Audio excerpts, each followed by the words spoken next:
Hi, everybody. It's episode 618 of PodQuest. Hey. It is Wednesday, June 17th, 2026. I am Chris. With me is Drootin. Hello. And Walnut. I'm here. Welcome back. Welcome back. Yeah. Welcome back. Welcome back. Da-na-na-na-na. Yeah. Man, I was listening to the last podcast on the left on the drive home yesterday, referencing Welcome Back, Cotter. Nice. Did you stay an extra couple of days down in DC? No. I went to Asbury Park yesterday. Oh, okay. So you went from DC straight to Asbury, or did you have a day in between where you were Yeah, I had home? a day in between. Nice. Well, I guess we might as well just jump into it then. Rich, what's on the agenda? Well, on the agenda, Drew went to this old school thing called the Warp Tour, that he's going to tell us about. Cobb finally finished Final Fantasy VII Rebirth. I watched Daredevil Born Again Season 2 and Punisher One Last Kill this weekend. And Cobb, you caught up on the Absolute Flash comics. And you might notice that there's no book club. That's because me and Drew forgot. However, I probably could have watched it today. I just literally forgot until this morning. Yes, we're going to do it next week. Yeah, we're just going to push it back. I watched it last night. It was good. I enjoyed it for the most part. Spoilers. I have one major complaint that I'll get to next week. He didn't turn into Iron Man at all. Spoilers. He turns into Iron. Spoilers. He's actually Batman. Could be. But Drew, how was Warp Tour? It was fucking hot, man. No, Mm-hmm. It was really good. I wish, although a lot of it was bands traveling for the tours that they were currently on, but I wish some of the bands that played on Sunday played on Saturday instead, because Saturday we had kind of a lot of downtime in a couple spots where it was like, oh, well, if two other bands were playing on Saturday, we could have fit them in there and there, and then there and there, instead of Sunday going like, oh, here's our list of like 15 bands we want to see. There is not enough time to see all of them. Each of them playing at the same time on different stages, sort of thing? Literally, at one point on Sunday, at I think it was like 3 o'clock, Hoobastank and Hot Mulligan, their sets started at the exact same time. Man, Hoobastank was at Warp Tour? Yeah, Hoobastank was there. Third Eye Blind was there. Wow. Third Eye Blind was actually like pretty cool. It was I had kind of assumed, but I wasn't sure. It was their first time ever at Warp Tour. So that was kind of a weird first time band to be playing a Warp Tour in 2026, but Yeah. they kind of fit in pretty well, honestly. But yeah, it was fun. But last year the weather for Warp Tour was phenomenal outside of the rain on the second day. This year was so goddamn hot. It felt like the old school Warp Tours in Jersey. It is also basically in an old parking lot. It's in the old parking lot from RFK Stadium, which I didn't realize was already torn down. Like, they had just a new stadium they're building where RFK was like 4 months ago. I didn't realize they were tearing that thing down that fast. Oh, wow. Yeah, because it was weird getting there this year and being like, wait, where do we go? Oh, right. The stadium used to be there. That's why we can see all the stages now. There used to be a giant stadium in the way. But yeah, it was super fun, super ridiculously hot both days. It was nice that we were able to find a covered spot to sit for a bit on Sunday, where we got to watch Coheed's set from, and then most of Jimmy Eat World's set. And Nice. then once we realized, oh, Jimmy Eat World is playing Bleed American in order, they've already played like the 3 hit songs from the album, because they're in like the first 6 tracks of that album. Yeah, they are.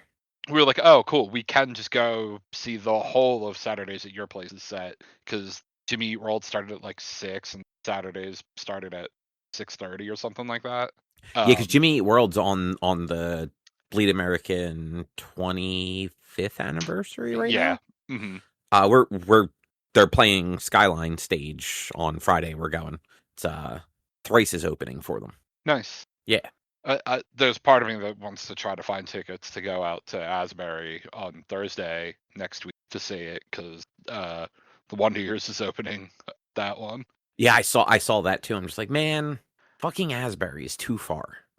Yeah, especially for a Thursday. It's not bad for a Friday or when you're off a day after.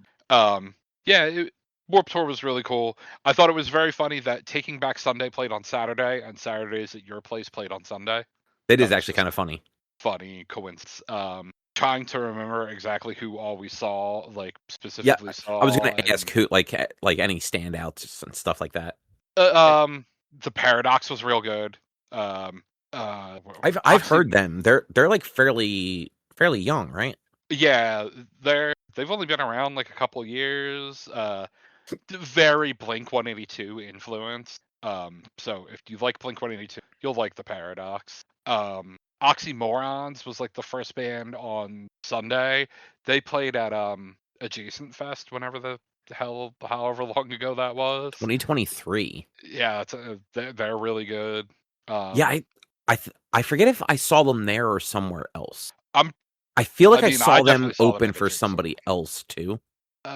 Trying to look at bands that like were ones that I didn't super know before going in. I guess we didn't really go see anyone that I didn't know at all, just because of how it's being like, oh, we don't really have time to go check out this band. Really know. Actually, shit, where is their name? Because I don't know who they were. I'm trying to find them in the stupid list. Yeah, I will say I was bummed that they didn't live stream it like they did last year. Oh yeah, I was gonna ask if do that. Yeah, I looked and they did not, because like that was actually really cool last year. Like I think it was only 2 stages, and it was definitely like time delayed. Like they were like airing the sets like I think an hour after they actually happened, but like it was still cool to like see the sets. Like we were able to see. I know we saw the Wonder Years, Mhm. and now I'm drawing a blank on Bowling for Soup. I think we saw like a handful of good ones. I think Simple Plan maybe. I'm pretty sure they were Yeah. Definitely Simple Plan, because that was it was before we saw them in Philly, and I think they had been on tour with Avril at that point, and her set specifically was not streamed. So I think she was like the headliner like one of the nights. Yes, she was. Last year, our only conflict really was Avril was playing at the same time as, and it was like, well, I've seen Queen a whole bunch. Megan didn't know. So I was like, well, and she wanted to see Avril, so I was let's go see Avril. I'd never seen Avril Lavigne before either, so Yeah, same. I honestly don't like. I'm not super into her music, but I hear she actually puts on a very good show. yeah, it was pretty good. But Bryce Vine is the artist I was trying to look up. I forget who we were going over to those two to see, but their set was just finishing up, and they were pretty cool. Kind of like reggae, hip hop vibe. Like I said, we caught like half a song and a half of theirs, and didn't like really listen to them, but like it was a good vibe, and it was like the one artist that I had no idea who they were at all before going in, that I was like, oh yeah, I need to check them out more. Nice. I mean, the Millington set was real good. Oh, I like them. Yeah, they were a lot of fun. They're the one song that was like on like a bunch of social media stuff for a while. Fuck My Life. Like that's a very catchy song. Yeah. Fluorescence were really good. Never heard of them. They've been around for a little while, but they've just kind of, I guess in the last year, they started kind of picking it up on social media. A pop punky band from Chicago. You would probably like them, Cobb. They're pretty good. I just lost them on this list again. I mean, seeing Hoobastank was pretty cool. Yeah, honestly, that one actually does sound cool. Like I would go see Hoobastank. Are you saying you didn't get a chance to go see the UFC at the White House? Yeah, fuck that. I mean, we heard the flyover happen. I heard that it was a mess. I'm sure. It was because of how hot and humid it was. It was covered in bugs. So. Oh, actually, you know what? They're not even in this fucking list. No wonder I didn't realize they were playing.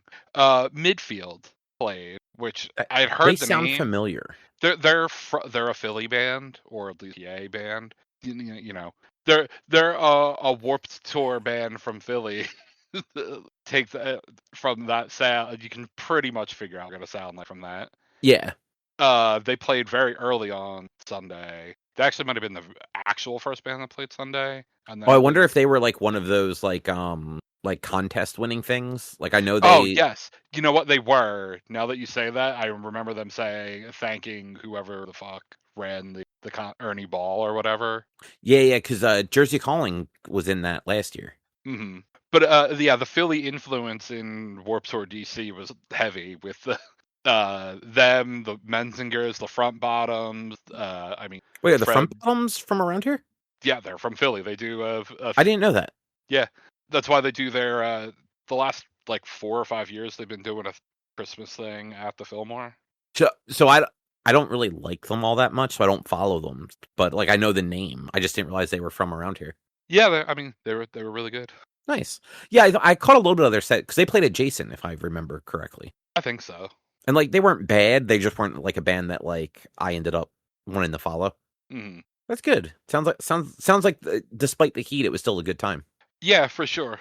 Like I say, I just wish the way things wound up that we could have seen a couple more bands on Saturday.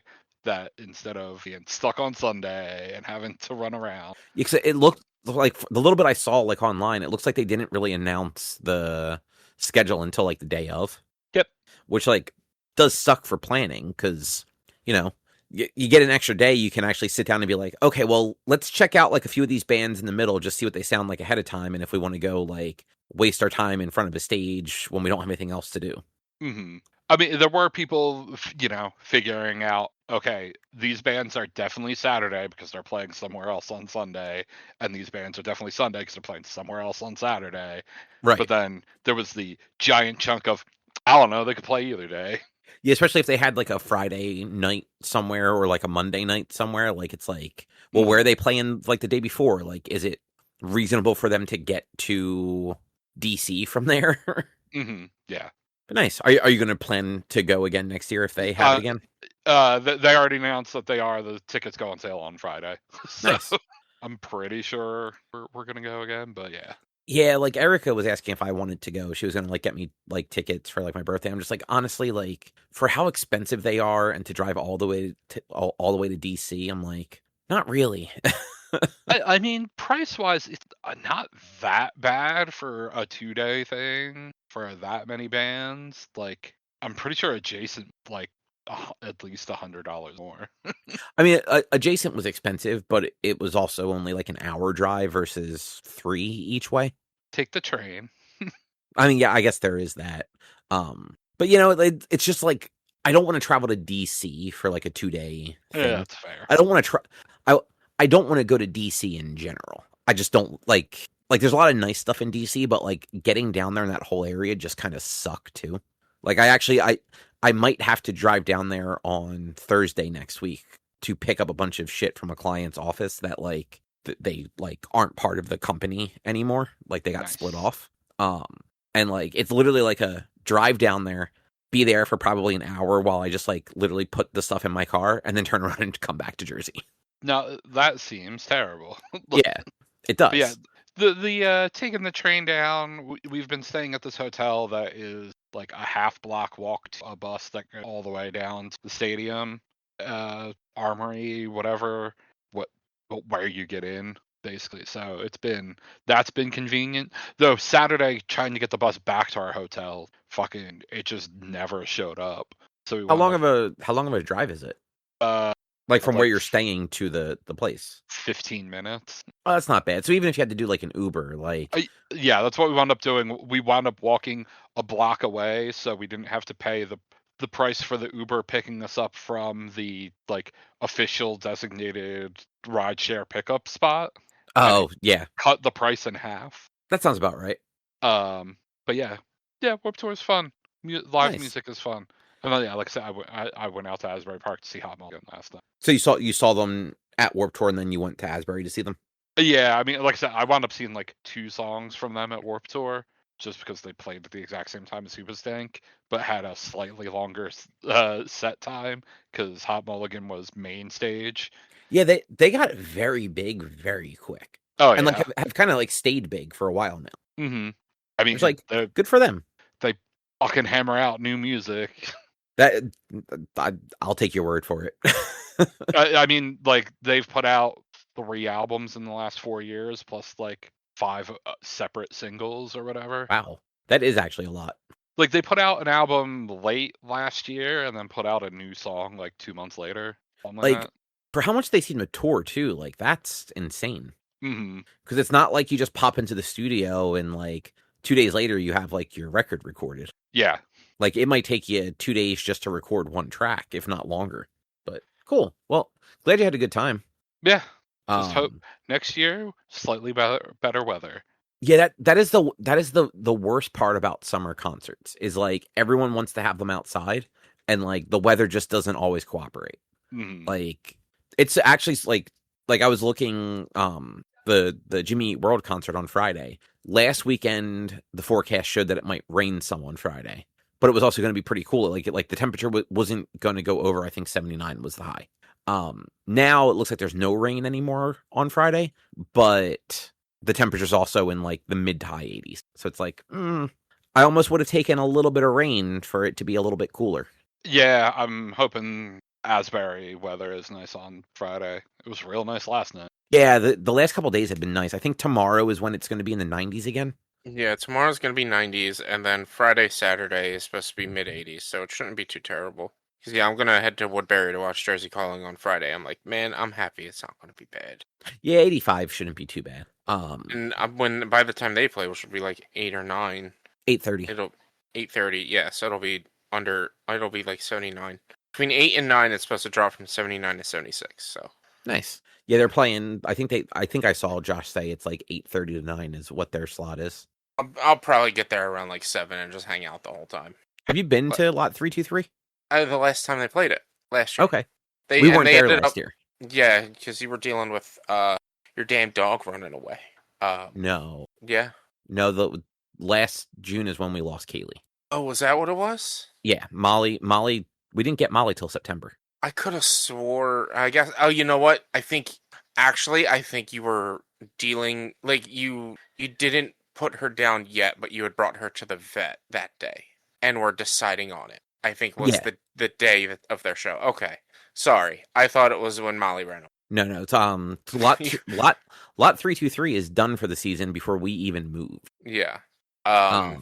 Yeah, I dig it. It's a nice venue. I like it. It's not going to be there next year, so no. I thought they said it wasn't going to be there this year either. Like I thought they said last year was like the last year they were doing it there because like they sold what it is. What the part of Lot 323 was is they were trying to sell lots onto the business, or business lots. Like they were trying to sell like development. Yeah, like they're building condos there or something like that.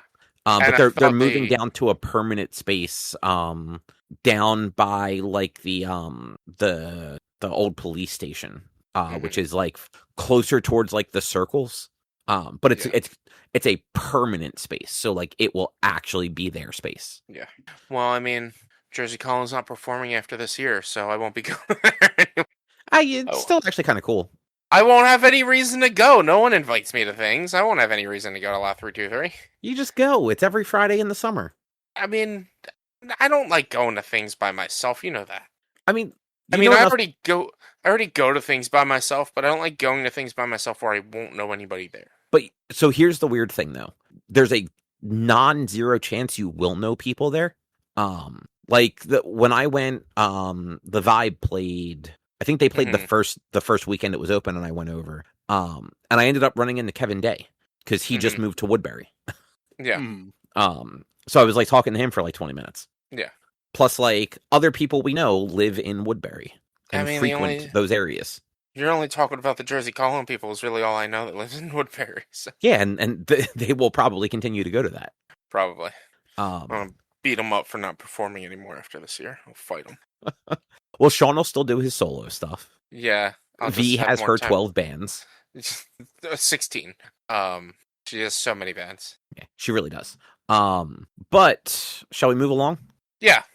Cobb, you finally finished Final Fantasy VII Rebirth. Yeah. Did you cheat? No. No? You didn't cheat? No. You didn't use any accessibility things? No. That you were asking about?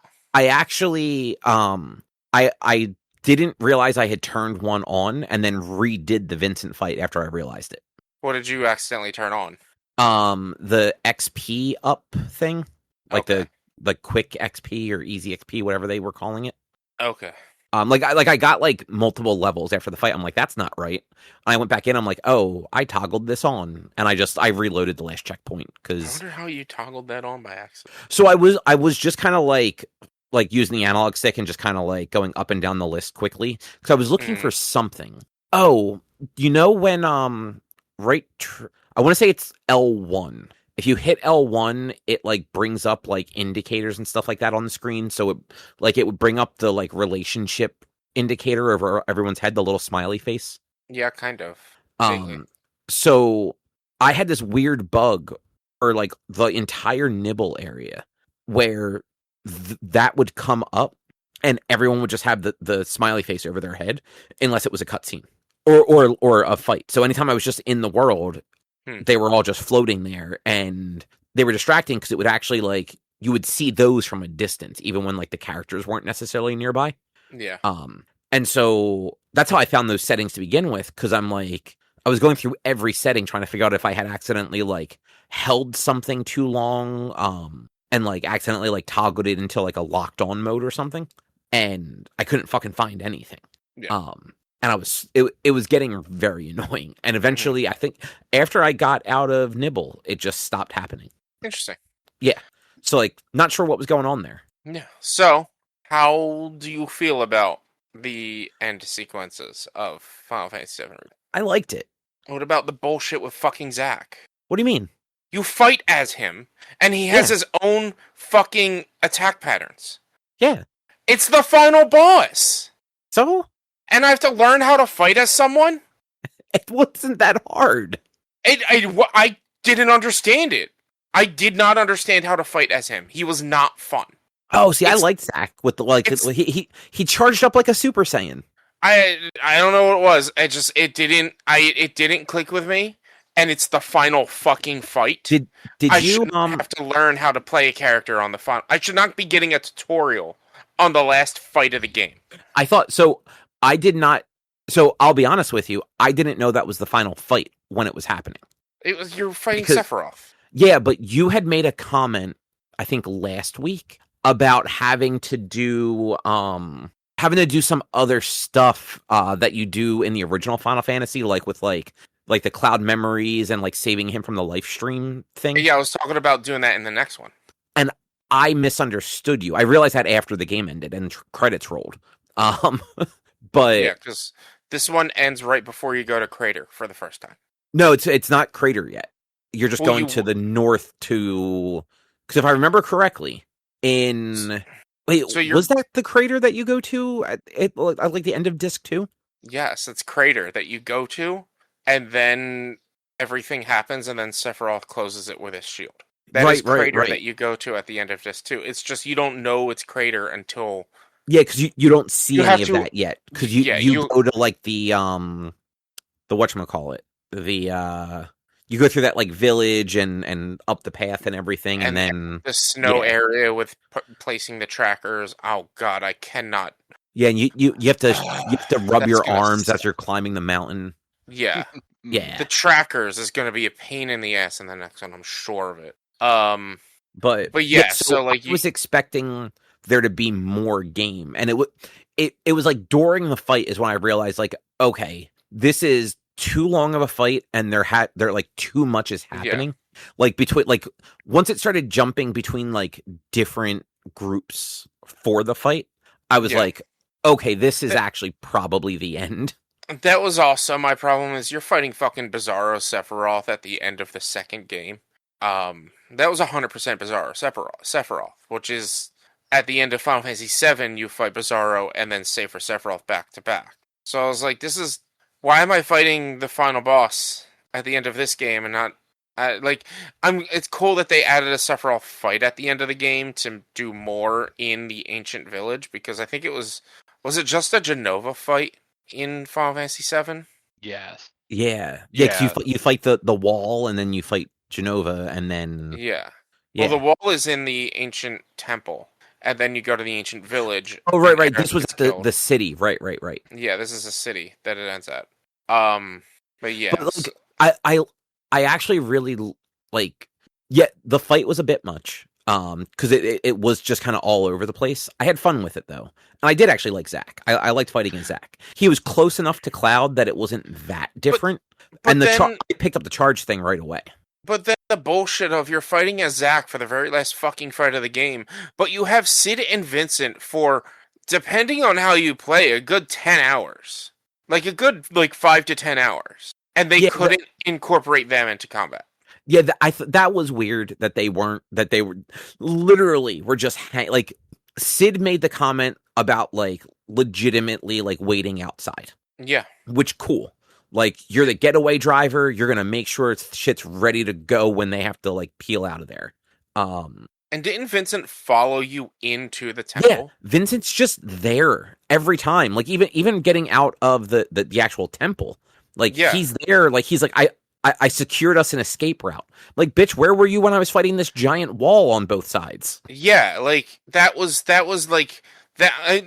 Look, that game had so much end game shit that I did get a little burnt out and was frustrated on it. And I'm sure if I were to go back to it now, and were to replay it and just replay the story, I'd probably have a little bit more joy in. And I mean, however, the other thing, I started playing last week, at Cosmo Canyon. I was right before doing the dungeon for Red.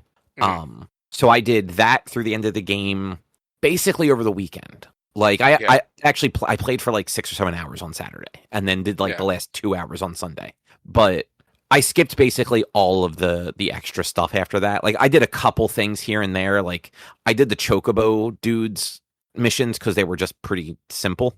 Mm-hmm. And I needed so I was determined to figure out what was on a cliff, and I found out that you needed the Chocobo to do it.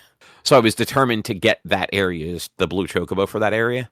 Mm-hmm. But like I didn't do any of the other like quests or anything in the I had only done a couple in the Cosmo Canyon area like before getting into there, and I didn't do any more. I actually just fast traveled back to the airfield after I was done in Cosmo Canyon, and then I only did a couple of things before going in the Nibelheim, and then fast traveled back to the airfield when I was done. And same thing, I'd already basically cleared everything at the Gold Saucer, and I remember once I started seeing like all the Chadley stuff pop up that like some things were easy. Like I stumbled across some of the like the enemy ones, like the abnormal enemies to fight them. Like I just fought them because that's easy enough. And like I found a few like of the cave things where you like scan the stuff, or the summon spot where like you hit the button inputs when it happens. But I wasn't like seeking anything out. Yeah. For me, I think it was a lot of what kind of frustrated me was the card game was unnecessarily story driven. The what was? The card game. Oh, I never played the card game either. It's a fun card game. Don't get me wrong. I enjoy the card game. It was. I did think it was good. Yeah. But the fact that there was a story with it, it's its own. No, I just want to fight these people with cards. I just want to become the best card master. I don't need this whole like background sort of like, I don't know, mystic story about these. No, just let me fucking play these people with cards. And then the last fight for the card game itself was like, it's near impossible to win without using a specific strategy, which was just bullshit. So there was that, and it was the Gilgamesh stuff. I was fed up with Gilgamesh. Like I thought, I'll tell you how fucking confused I was about Gilgamesh as I'm watching the credits and it shows Gilgamesh voiced by somebody. I'm like, where the fuck was Gilgamesh in this game? He's like the proto relic summon. I looked it up. Yeah, the proto relic stuff. Yeah. And like you finally unlock him or whatever, you do whatever you do, and you have to go then to his island, and then like he has it set up where you fight 3 fights first, and it's 2 of the summons in each fight. Which those fights were hard fun. They were hard, but they were fun. And then there was the fight against him, which was just kind of bullshit. I just like, and I was nearing my end point of it. I'm just like, all right, I need to just end this game, beat this game, but I'm here. I need to finish this boss. I just need to do it. Yeah. I hated the proto relic stuff. Like I could not. I spent more time than I probably should have trying to do the Junyan area one, the Fort Condor. I couldn't fucking clear that one. Yeah. And then I tried to do the Cactuar one with Yuffie in the Gold Saucer area, Yeah. and just couldn't fucking beat it either. So I'm like, you know what? It's not all that important. Like I didn't know what the like outcome was of them. And like knowing that it was just a boss fight against Gilgamesh, I'm like, okay, that's fine. I don't give a fuck about secret boss fights. I don't even remember what you get from defeating Gilgamesh. Yeah, and like I didn't. But by the time I picked it back up, I didn't even bother actually unlocking the last like 2 summons that I could have gone in to fight. Because I'm like, I don't even have enough characters to assign them all to. So like, what's the point? And I knew at some point, like even if she didn't die in the game, I knew that eventually Aerith was going to like go MIA because like I knew enough about what was coming that like the whole plot with her kind of leaving to go to the city on her own still seemed to happen.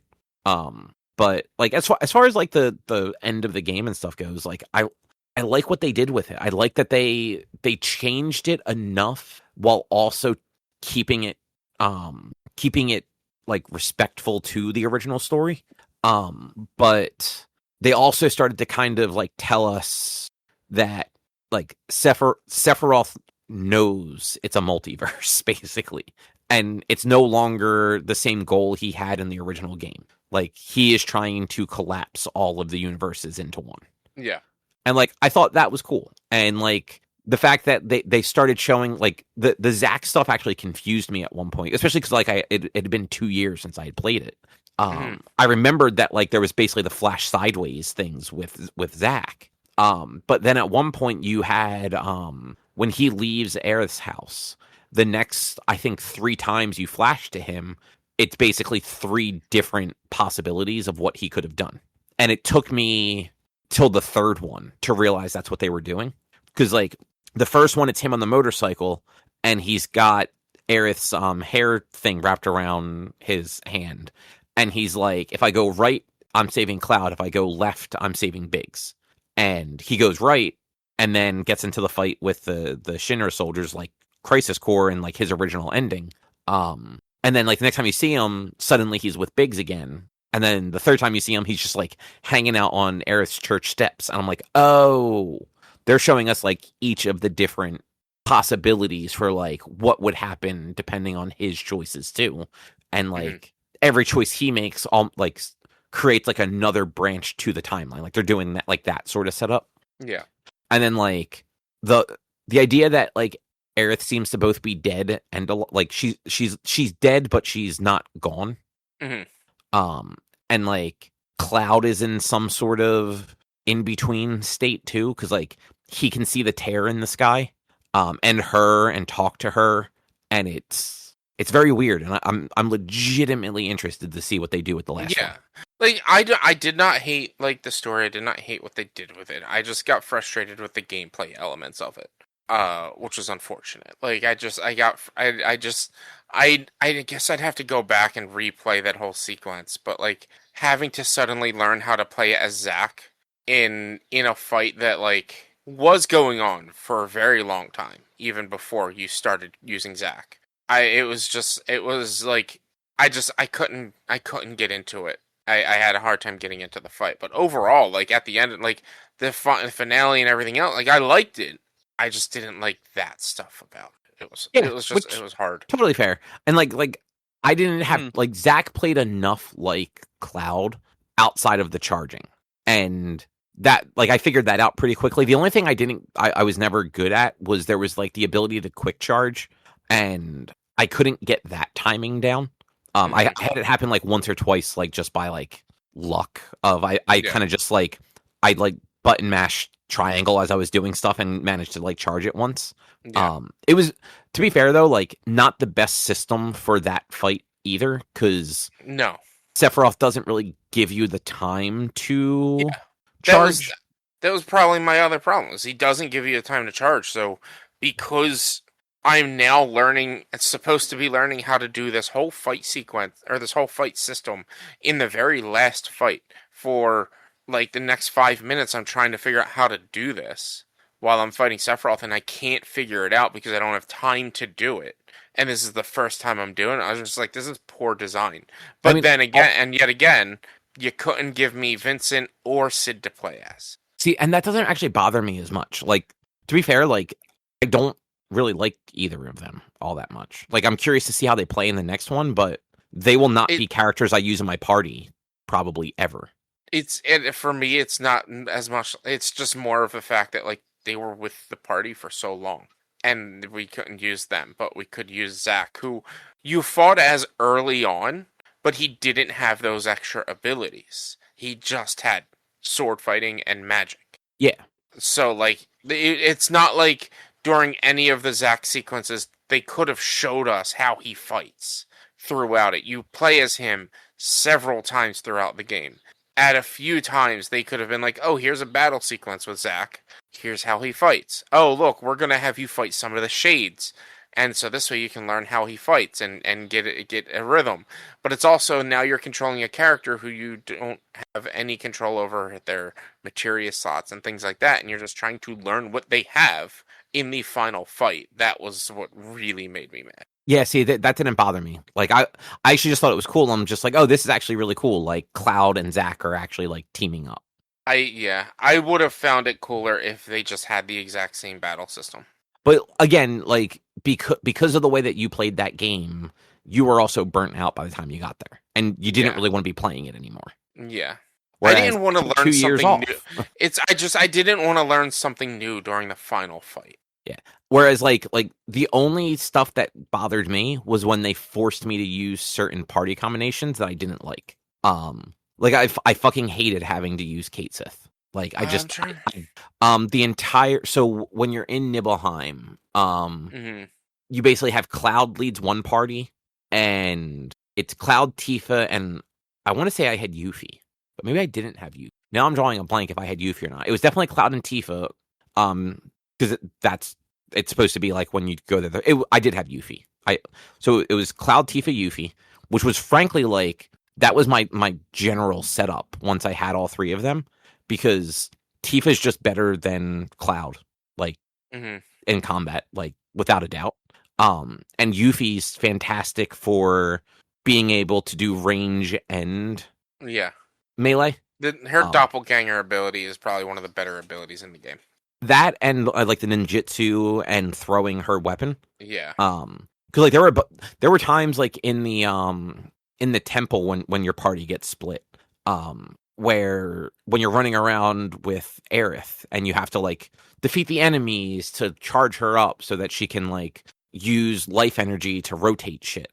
Where there'd be like swarms of those little like bat things, where I would just throw Yuffie's weapon and then do the retrieve where like she like essentially teleports to the weapon and just kill all those things in the air because that's what she could do.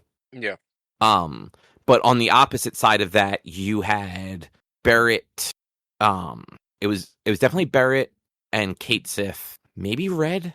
I feel like Aerith wasn't there for some reason, but now I'm drawing a little bit of blank on that. But like that party combo kind of sucked. And like you had to keep doing shit as Kate Sith. Like that was the section where you had to do all the stupid box things, where like you'd step on a panel to drop a box, and then you'd have to summon the Moogle so that you could jump on its head as Kate Sith and carry the fucking box and throw it at something. Yeah. And Kate Sith is shitty in combat.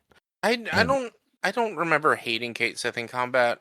Oh, it's also been a while. Yuffie, I just know I used her a hell of a lot.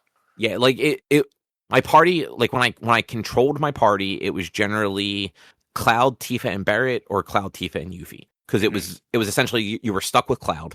I probably actually, if I had like my choice, I probably would have just not had Cloud in the party. But yeah, it was usually like Tifa was there for like the melee, and then Barrett and Yuffie were there for range, essentially. I think Barrett's the most boring to control. Oh, he is, but like he's great for range and for getting the stagger meter up on a lot of enemies. Yeah. But like it was basically like I used him when Yuffie was unavailable. So like the first third of the game, quarter of the game. Yeah, something like that. But yeah, like I ended up really enjoying it by the end, like playing through it again. And like I enjoyed the first 2/3 of the game I played, 3/4, however much of that it was. I think I racked up around 50 hours, between 50 and 55 total.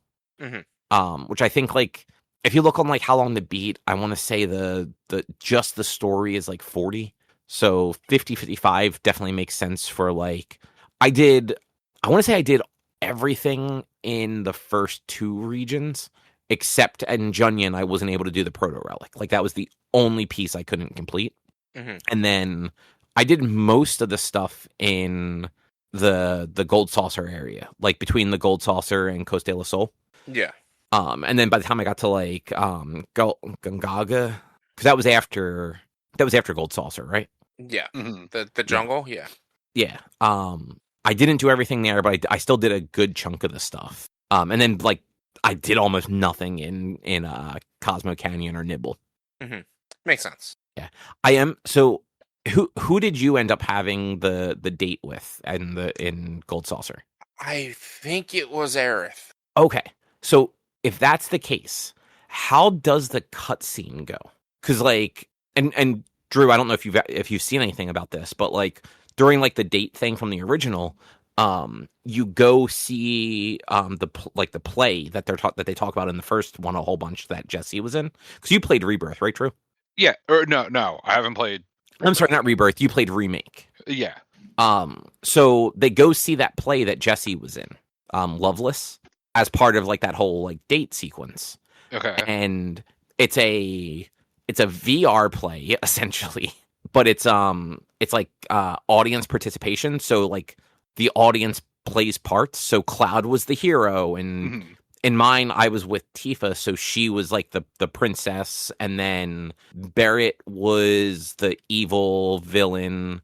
Red was his lackey, and Kate Sith was like the jester telling the story. But after all that's done, Aerith apparently won some sort of prize to sing a song she wrote. So she pops up on stage and sings a song. But the whole time, like, I'm standing with Tifa, and like they're holding hands, and I'm like, I don't understand how this would go if you went with like, does Aerith still sing the song? Like, did that whole thing happen, Rich? I don't remember. It was 2 years ago. Oh, that's fair. You don't remember yesterday, so I'll look it up at some point. I was a little bummed at the they didn't have like the cool sky tram ride. It was just a fucking Ferris wheel. Yeah. Like in the original, it was like that like cool like sky tram that like took them all around the Gold Saucer. And this is literally just a Ferris wheel with some like drone light shows outside. I'm like, man, Yeah. you guys did so many cool visuals throughout this game. You couldn't do like the cool like tram that like zips all around the Gold Saucer and like show us all the cool views and everything. Come on. Nobody wants to ride a fucking Ferris wheel. That is a weird like downgrade. Yeah. And like it was just such like a weird one too, because like when you see it, it's like, no, that's not even that like cool of a Ferris wheel. It's kind of like just a generic fucking Ferris wheel.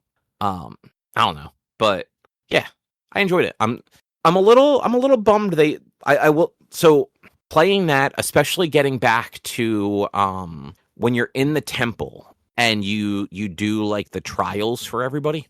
Going through Yuffie's trial reminded me how good that intermission game was, like the not DLC thing they released between Remake and Rebirth. It was DLC. It was just. It was also like a standalone though, because I don't think you needed to own Remake to play it. Maybe not. I don't really remember. I'm pretty sure it's a separate like install on the console. But I'm a little bummed that they didn't like do something similar, like release like that like 10-hour in between thing for this one. Like, let us play as the Turks or something. Oh, we're getting getting shit. Aren't we getting like something Vincent? I don't remember. So the director, I think it was the director of the game, said if there's enough, like I guess desire for it, they may try and do Dirge of Cerberus DLC for, was it Revelation? Isn't it the next one? Something like that. Yeah. So maybe we get Dirge of Cerberus stuff post game, but I never played Dirge of Cerberus. Wasn't that like a third person shooter? Yeah, I think so. Kind of. I don't know, but yeah, Rebirth was good. I'm glad I got back to it. I had fun. Now, Rich, how was Daredevil Born Again Season 2 and Punisher? Hold on. Sorry, I was going through my live streams. Is the date the first time you go to the Gold Saucer or the second time you go to the Gold Saucer? The second time. So it's much later in then. Yeah, it's Okay. after not- Nibelheim because Yeah. because you go back there to get the keystone to get into the temple. Yeah. And in order to get that, you have to do the thing for Dio, and you have the night to rest and recuperate before the fights, and it happens during that. Okay. Yeah. Then I'm not gonna look for it then. I got tired of looking for it. So yeah. Daredevil and Punisher. Daredevil Born Again season 2. It was very good. Very, very different from the first season. Have you watched the first or second season yet? I watched the first one. Born I want to get to the second season because I think Mhm. it just finished up like last month. Yeah, like even like 2 weeks ago or something like that. I thought it was like the end of May. I don't know. I just know it very recently finished up, which the end of May was 2 weeks ago. So Oh yeah, I guess like, it is only the 17th. I don't. It's it's very recently just finished up because that finished up and then Punisher One Last Kill dropped shortly after that. So I mostly wanted to watch Born Again before watching Punisher because I thought they connected. Because I'll be 100% honest, I forgot that Punisher escaped captivity at the end of the first season. I didn't know remember he was seeing. in captivity in the first season. Did you watch the post-credit scene from the end of the first season? Probably not. I don't watch post-credit Then- scenes. You need to check the post-credit scenes on these fucking Marvel and Disney properties. I don't care that much. But when did he get arrested? He got captured. So he got captured at some point during like the raid against Daredevil on his house from the anti-vigilante task force. So I remember the episode where they fight together in like Daredevil's apartment, and Daredevil's like stopping him from killing people. Yeah. But like that's all I remember with the Punisher. I remember Daredevil like yelling at him too, like to like get his shit together.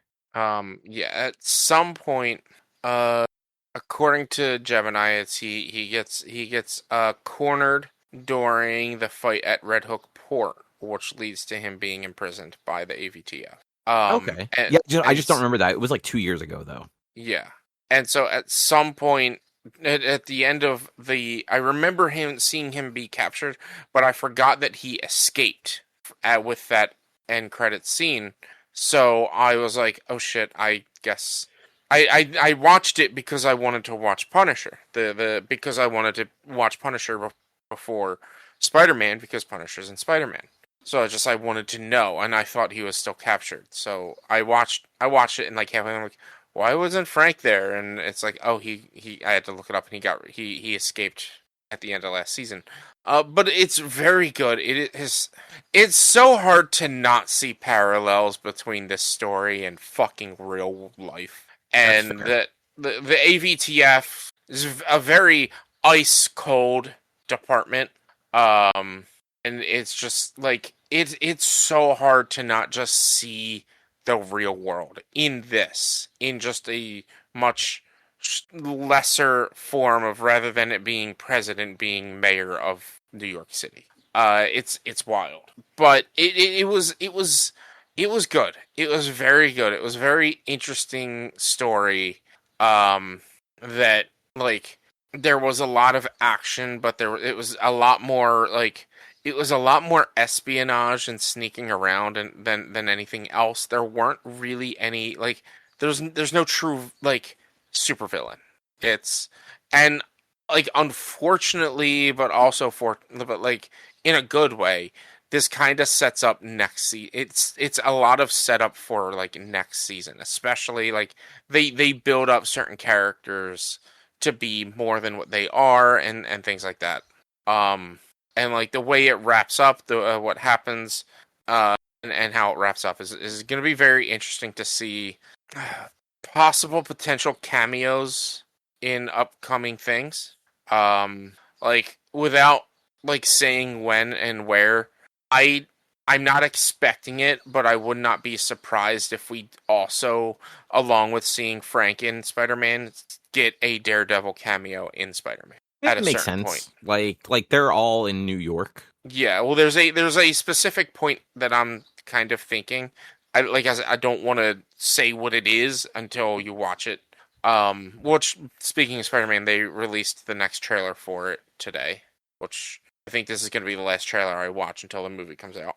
I didn't even watch that one. I saw that they released one. I'm like, it's fine. Yeah, it looks good. But yeah, so it's a very good I love these ones. Just because of how much more visceral and dark and hardcore they can be, as opposed to the movies. I forgot that Jessica Jones was in it.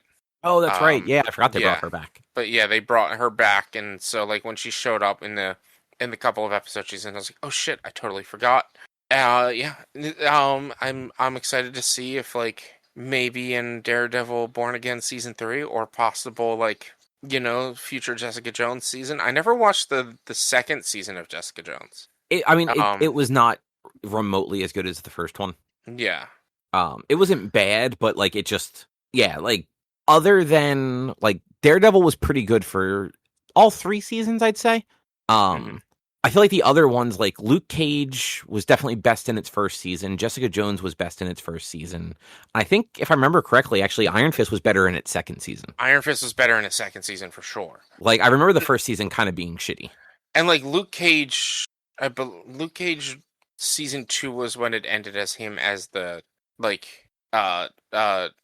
mob boss, right? At the end of season 2 of Luke Cage, yeah. Which I thought Luke Cage season 2 was very good. I would love to see if they explain out of that at some point, if they do pull in a Luke Cage series or even an Iron Fist series, because Iron Fist ended with him being able to use guns with his Iron Fist, which I was like, that's wild. But yeah, I think this one's a very, very worth the watch, very interesting, very good and worth a watch. Punisher, it's also good, but it's. I think Frank Castle has 2 lines in the entire 1 hour movie. That's not totally surprising. I also didn't realize it was a movie. So it's a 1 hour special. Okay. Is what it is. It's a 1 hour, it's not a series, it's just a 1 hour movie, basically. For some reason I thought it was a mini series. I thought it was 3 episodes. No, which I guess at an hour, it is actually 3 half-hour episodes, or 20-minute episodes, I should say.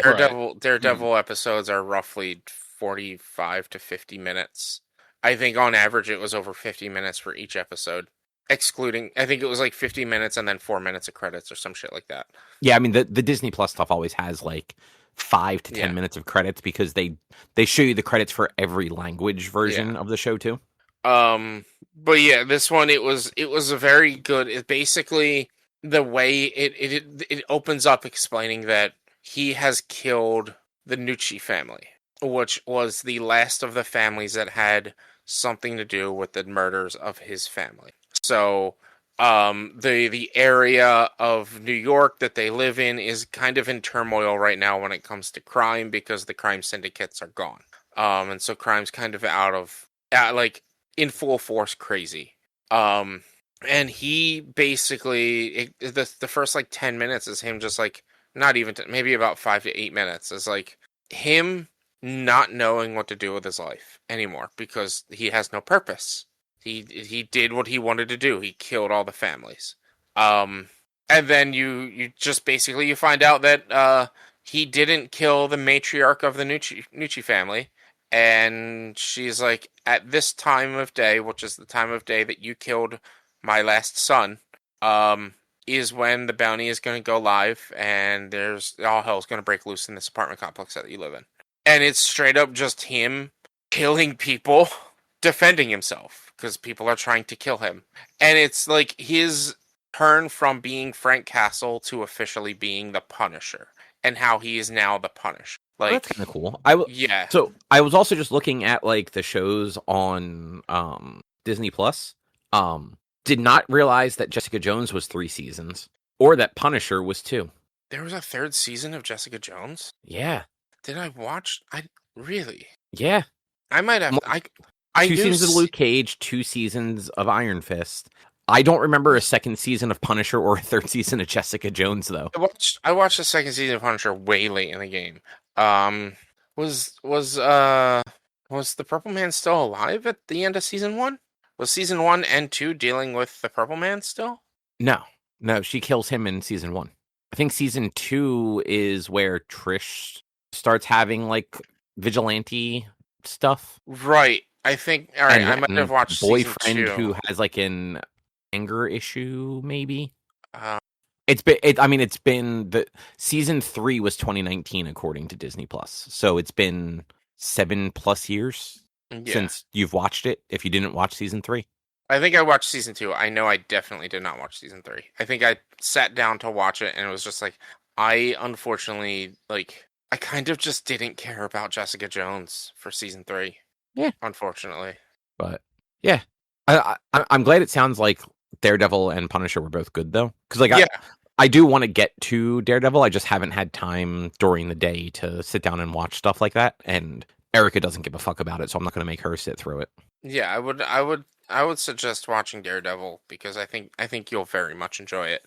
I really liked the first season of Born Again. It was very good. It's not too different from the original Netflix series, but it's like different enough. But like because he's not Daredevil in it really at all.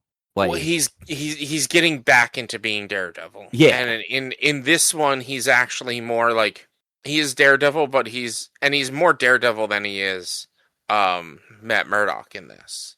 But like he's more of like a Batman kind of. He's more like in the investigation and sneaking around than anything else. Yeah, because the first season had that bank episode, like where the people were trying to rob the bank, and he was just Matt Murdock, and Kamala's dad was in that. Yeah, and like the end of that episode is him. He realizes that the bad guys got away, and he follows the one dude into an alley, and he's dressed like a cop, and like he beats him, and then steals back the jewel, and like leaves it with Kamala's dad.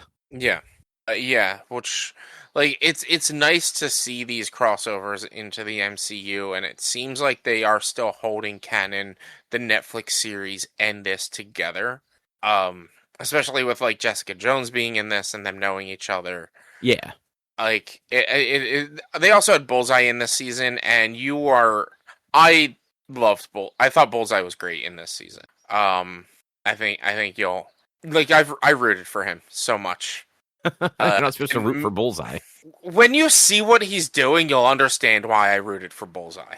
I want to talk about what he does, but and then Matthew Lillard was great in this, but he plays like a character just known as Mr. Charles, who's not really anything in the actual comics, so you won't really know who he is, unless like they are gonna right now is like Mr. Charles is his code name for something that could be something and then more. Be somebody else. Yeah, but like he seems to be more of in the line of like he works for the CIA, and he is like also like an arms dealer for like illegal arms dealer as well. So he's using his connections as CIA to do things that like maybe in the CIA's eyes would be like, oh, this will keep stability though. But he was a cool character. I love Matthew Lillard. I can't wait to see if more of him shows up in these series. And yeah, I'm excited. I can't wait to see Spider-Man. Still got over a month and a half for it. But yeah, it's definitely Daredevil Born Again season 2 is very much worth the watch. Nice. Yeah, I will almost certainly get to it. If anything, I'll probably try and watch those not next week but the week after, because I'm off from the 26th through the 6th. Yeah, like I had zero intention of watching it all this weekend. I think I had gotten to a point of being done enough stuff on Saturday. I was like, all right, let me watch a couple episodes, and I got halfway through. And then on Saturday or Sunday, I woke up and like I was like, all right, I have some things to do. Eat breakfast, watch an episode or two, and then get going. And then my air conditioner decided not to work, and I was like, it's too hot to do anything, so let's just keep watching TV. And so I watched the rest of them. It was worth the time. Worth the time. Nice. Well, I'm glad you enjoyed them. Yeah. So, cool. Absolute Flash, the comics. Yeah. I guess that's the new Flash series or something. So it's in the same like alternate universe thing as the Ultimate Superman and Ultimate Batman that I was talking about Mm. like last month. Mm-hmm. So it's that like it's basically like they're retelling a bunch of these stories.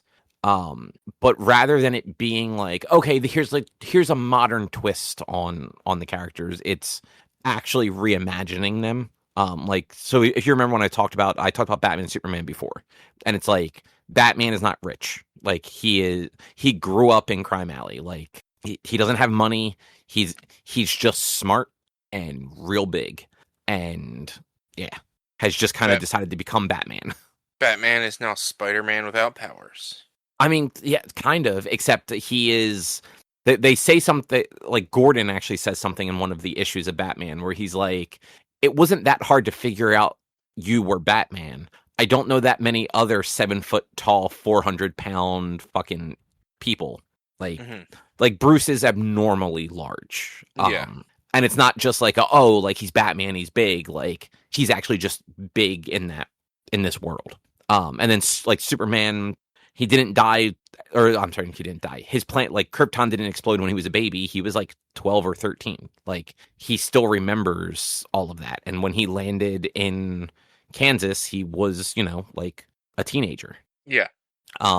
So the Flash though, Flash was one like started later than the rest. Like it I want to say all of the like Batman, Superman, and Wonder Woman are all in like the early 20 issues. Flash is just up to like 15 or 16. So it started like 5 or 6 months behind at least. And this one, so it focuses on the Wally West Flash.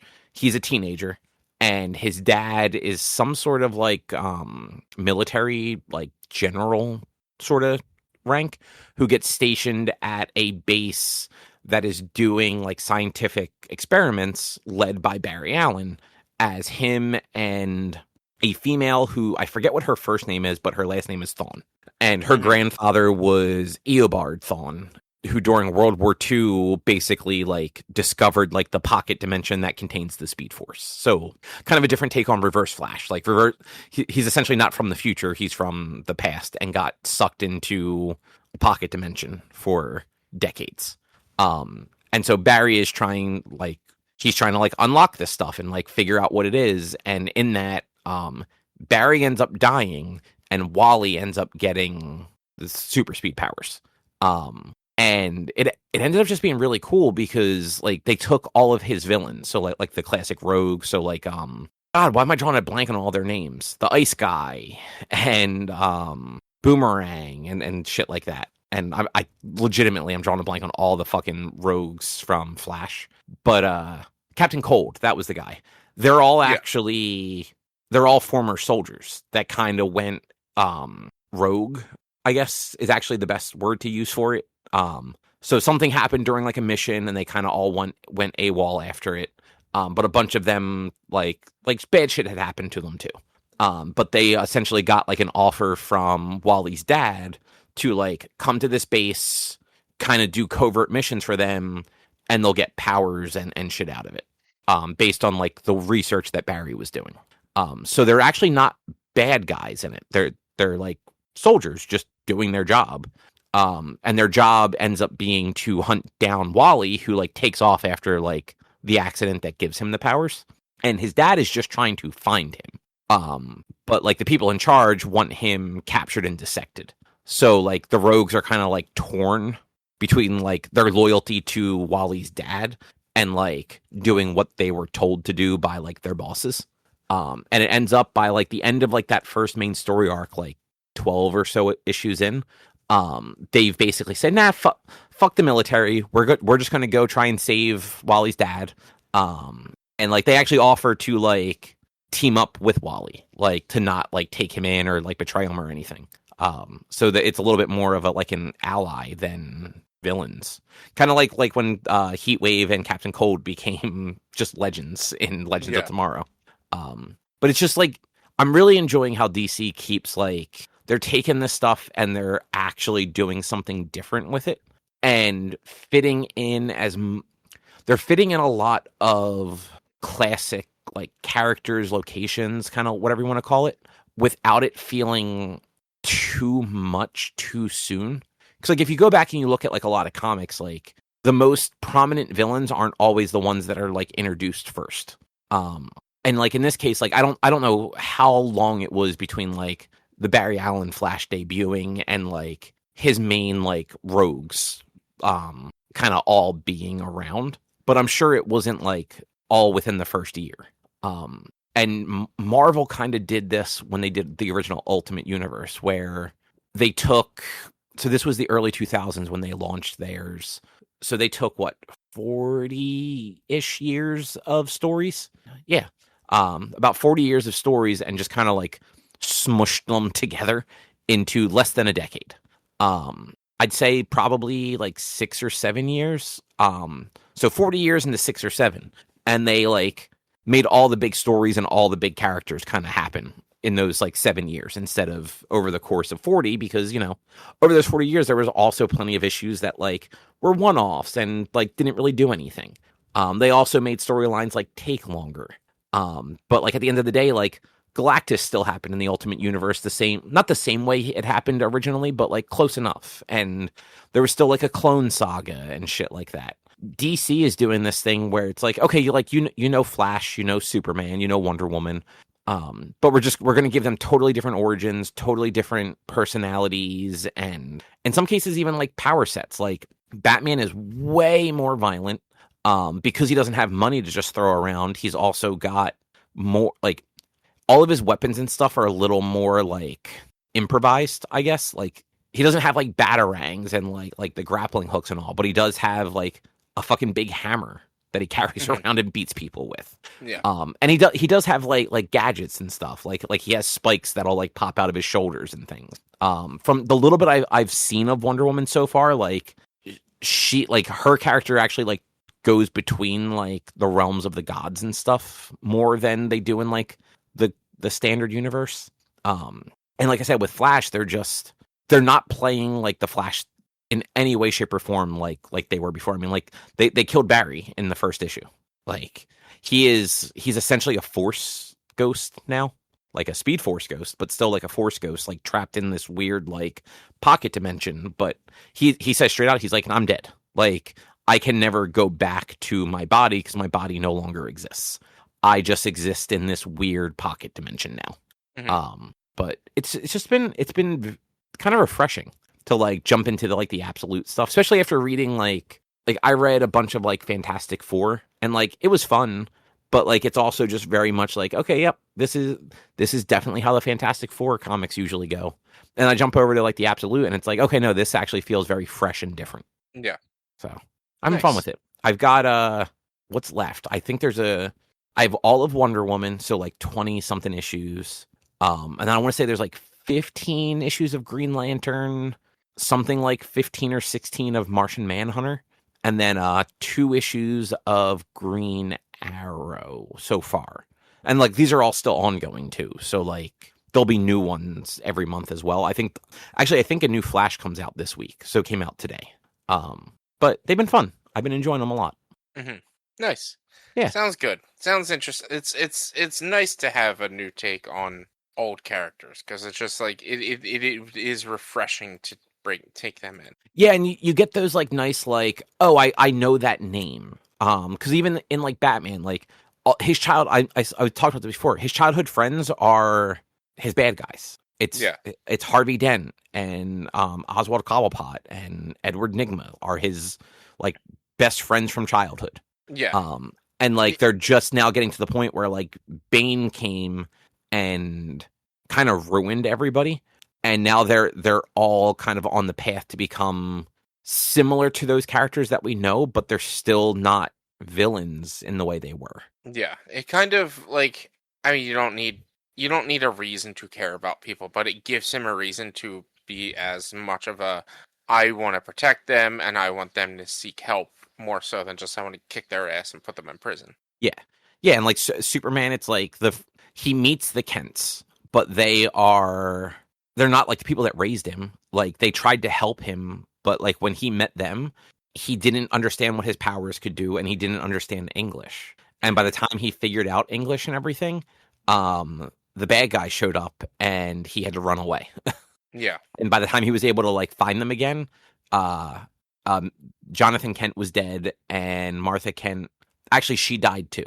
But she also had I think he saw her once or twice before that, but she had like dementia and didn't remember who he was. But like when he wasn't there, she'd remember who he was. So like they're just doing different stuff.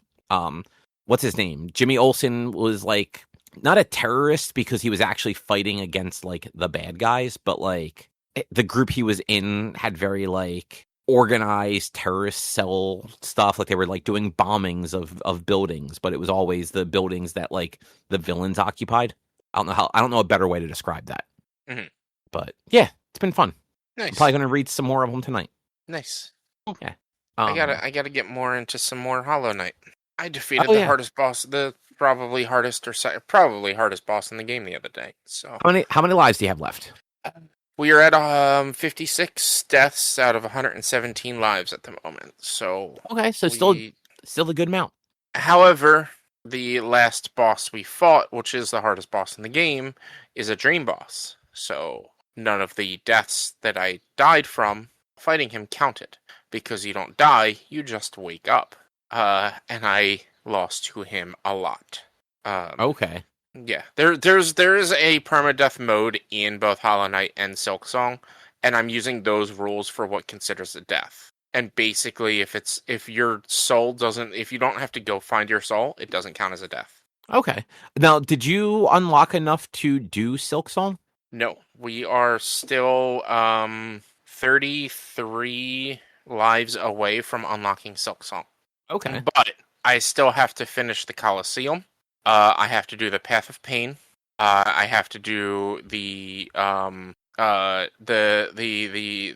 Delicate Flower quest, and then I have to fight the Hollow Knight in Radiance, which is the final boss in the game, and then I have to do Godhome, which is the boss rushes. There's 5 or 6 Colosseums. The first, like, it's either 5 or 6, and the first 4 or 5 are like X amount, like 4 to 8 bosses each or something like that. And then the last one is all 42 bosses in the game, including harder versions of the Hollow Knight and of Radiance. So, and if you die, you have to restart all 42 bosses. Oh. Yeah. But we basically have everything. I need to figure out one more mask shard to find. And yeah, that's where we're at. That's where we're at. Nice. But Well, if we don't unlock Silksong by the time I finish everything, then the event's over, whether I have lives left or not. So yeah. I mean, hey, like it seems like you still have a decent amount to go. yeah, not too much, but most of the technically, even though like I'm bending the rules for Godhome a little bit, technically all of Godhome is in a dream, so if you die, you don't wake up. But I believe if you die, you just wake up. But also, I believe in the Iron Soul mode, if you die in Godhome, that does count as a death. So I'm counting all except the final one, the 42 bosses, as a death. But I have to do that one last. Like everything else, if I die in it, I die in it. The 42 bosses, I'm like, you know what? If we unlock this and I get to that point, I'm rewarding you guys by making me do all 42 bosses in a row. Nice. Yeah. And that'll mean I 112% Hollow Knight, but we're still a while away from that. Well, I think that might be an episode. Yep, sounds like it. Yeah. All right. Well, if you would like to find some more of our content, you can head over to www.one-quest.com. You can also help us out by going to patreon.com/onequest. If you can't support us at $8, though, you can go to your favorite podcast platform, Apple Podcasts, YouTube, Spotify. Rate us, review us, subscribe to us. Those things all help. You can also find us on social media, facebook.com/onequestonline or at @1_quest on Instagram and Twitter. And our blue sky is at one-quest.com. You can also send us an email to social@one-quest.com. And our YouTube channel is youtube.com/onequestvideo. Rich, what is your streaming? Then, I mean, we just kind of talked about it, but Twitch.tv/B_Onequest for video game streaming. Mondays, Wednesdays, Thursdays, and Fridays. Yeah, I think I'm going to stick to not streaming on Tuesdays anymore and just move to Wednesdays. Make I'm Tuesday like currently an playing- actual night off. Yeah, an actual night off, or just like gives me more time to edit after work and stuff rather than editing after recording. And if I don't feel like editing, I still at least get the full night off.